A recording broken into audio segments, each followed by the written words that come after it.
Assalamu alaikum wa rahmatullahi wa barakatuh. We become chaotic. You know, when a large group of people become very angry, there can be a riot. Isn't that true? Because of their emotions, there can be chaos. Isn't that what happens? Is everything okay? Did I do something? No? Okay.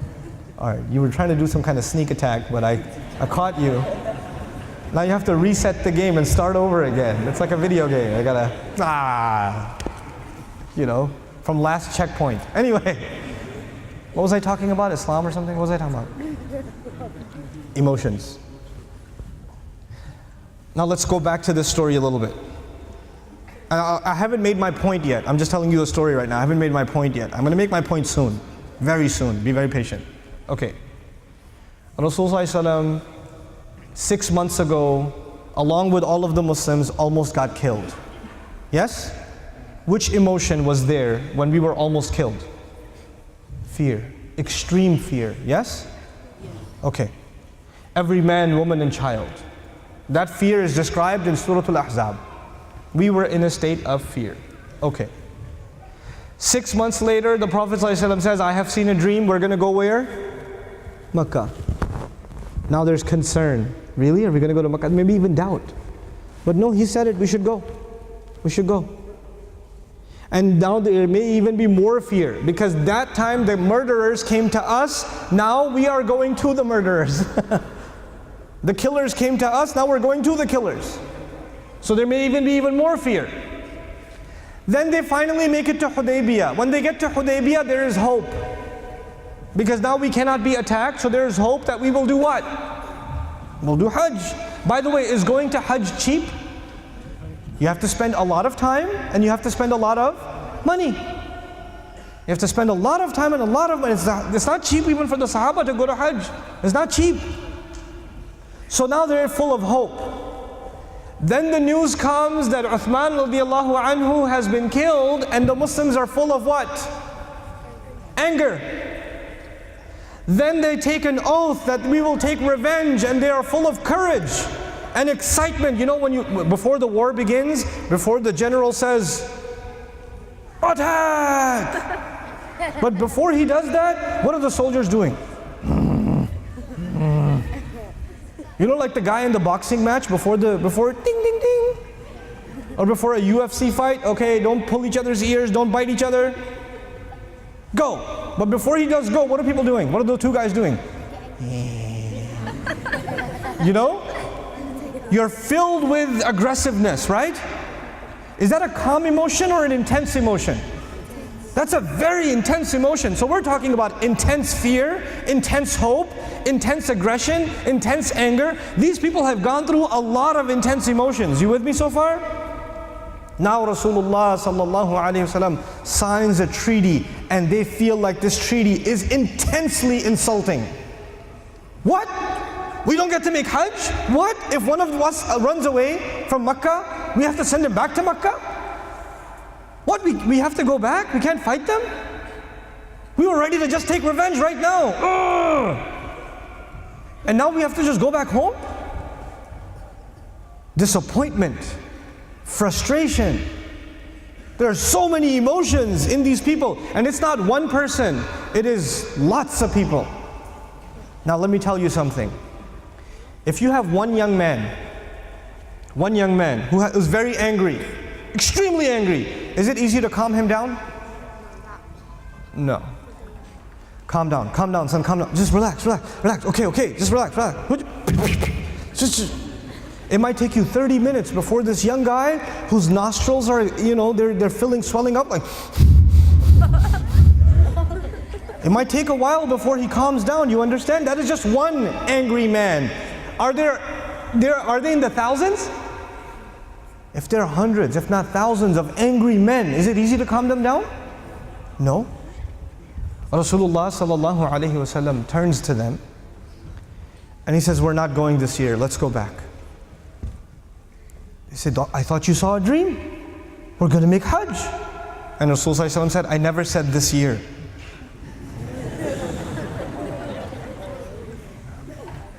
What do you mean you never said this year? If it wasn't this year, why did we come here? But they didn't say anything. And Rasulullah said, everybody take your ihram off. Because once you put the ihram on, you have made the intention for Hajj. And Rasulullah says, everybody take your ihram off. They don't take it off. They don't take it off. Why not? You tell me now, why not? One angry man's emotions are hard to control. A huge mob of angry men is impossible. It is impossible. If all of you were angry at me and I said, calm down, I would be dead. It's over. I cannot. You're going to kill me. You understand that? You cannot control a mob. It's impossible. It's absolutely impossible. You know, when there's chaos in a, like, you know, sometimes you see on the news there's a group of people and somebody fires a gun in the air. And the whole crowd, what happens to it? Everybody goes in different directions and they're running over each other and there's chaos. And if somebody's saying, everybody stop, do they stop? No, you can't control them anymore. Their emotions are too high. Now Rasulullah ﷺ comes back into his tent and he's shocked because this is the first time he has not heard Sami'na wa ata'na. This is the first time. And the mother of the believer sees him and she says, don't worry, you just take yours off, they will calm down. So he takes his off. And then when he goes, and you shave your head, and he goes outside, and what do they start doing? They're angry, they're upset, I can't believe we're going to walk all the way back now? Why do we come all this? No, okay, fine. We'll just take it all off. We'll take the ihram off, we're going back home. Now, this was a pretty important incident. So Allah decided to describe this incident. Now I'm at my point. This is I painted a historical event for you so far. What happened in history? Now I want you to see how Allah describes this event. Not how I describe this event, not how you describe this event, not how the Sahaba thought about this event, not even how Rasulullah sallallahu alaihi wasallam sees this event, but how Allah sees this event. The ayah comes down to describe this entire story, and the ayah says, Bismillahir Rahmanir Rahim, Inna fatahna laka fatham mubina. No doubt about it, we have granted to you an obvious, unconditional, open, clear victory. You have been given a special favor of the most awesome victory of all time. That is the Qur'an's description of what happened. This is actually the ultimate victory. What? This is the ultimate victory? If you ask a Muslim child, what was the day of victory in Islam? In the seerah of the Prophet ﷺ, what is the day of victory? What are they going to say? When Makkah was conquered. Yes? When Makkah was conquered was the day of victory. Inna fatahna laka fatham mubina did not come down when Makkah was conquered.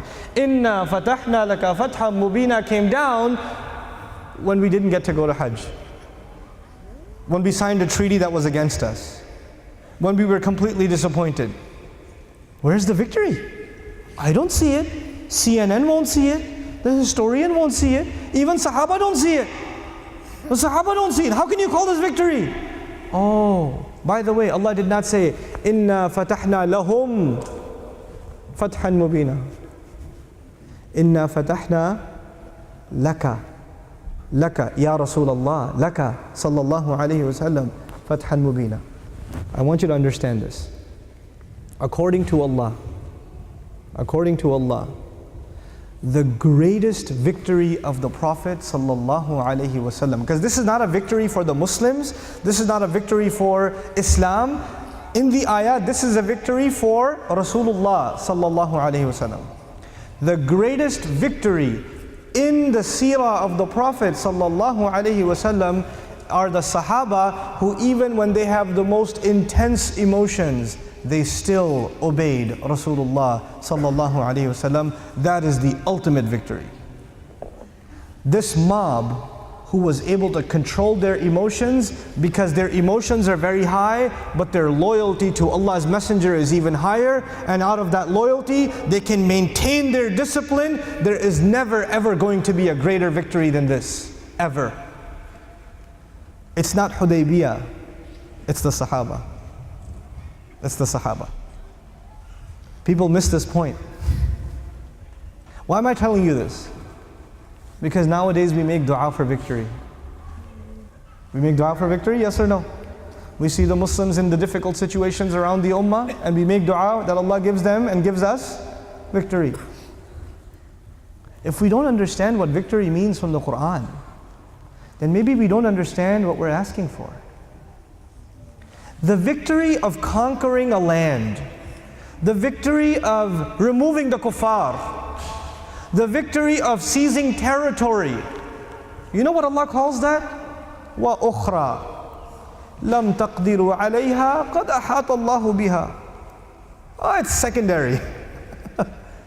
Allah calls the conquest of land secondary. Allah calls the conquest of the hearts of the believers primary. That's not my description. That is not a historian's description. Look, anybody else who would read the story of Hudaybiyah, they would think of it as a loss. But Allah will describe it as a victory. He'll describe it as a victory. The one thing I want you to think about here, and inshallah I'll give you the secondary benefit too before I close, but just this first ayah, if I talked about the second ayah, we'd be here till Fajr, and I got a flight to catch, so we can't do that. But just this first, I want to share something with you. You know, there's a secondary benefit of Inna Fatahna Laka Fatham Mubina. Let me explain. The treaty says that you are not going to fight with us and we are not going to fight with you. But if a Muslim runs away from Mecca, what will we do? Send him back. We'll send him back. And among other disadvantages to the Muslims. Okay. Let me not tell you about the seerah for a second. Let me tell you about international politics. Major governments in the world say we do not negotiate with terrorists. You ever heard this before? Governments say we do not negotiate with terrorists. If you negotiate with them, that means you have accepted that they are legitimate. Yes or no? Because you signed a paper with them, you shook a hand with them, you did a press release with them, you did a treaty with them, which means you think of them as a legitimate government. So if we sign a treaty with them, that is proof that they are legitimate in our eyes. Okay? And now if a government thinks that the group, their enemy is small and they can crush them, they say, we don't need to make a treaty with these people, we can crush them. They're criminal, they're nothing. But if a group becomes powerful, so powerful that you can't just crush them, then you become weak and you have to accept that we have to sign a what? A treaty.